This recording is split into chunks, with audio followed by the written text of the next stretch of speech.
Alam niya, no, kasi nag-aral naman ng abogasya yan. Alam niya, the fact na nag-execute siya ng affidavit, pwede siyang ipatawag sa Kongreso, sa Senado, or sa Ombudsman. So, yung willingness niya, yes. Basta makareceive siya ng subpoena or patawag, mag-a-appear po siya.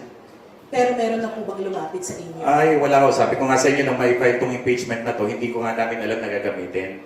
Sa news report ko lang nalaman na ginamit pala nila as one of the grounds.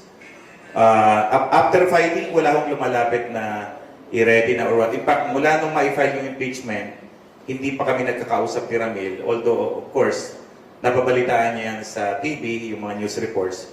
Pero wala pa akong lumalapit kahit sino po.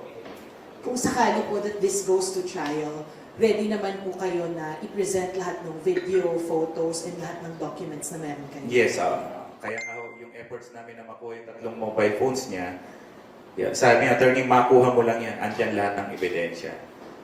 Kaya, of course, we will exert our efforts na kung hindi namin makuha yan sa paraan namin, at least the impeachment court can subpoena, can order the court to surrender the 3 mobile phones for forensic examination.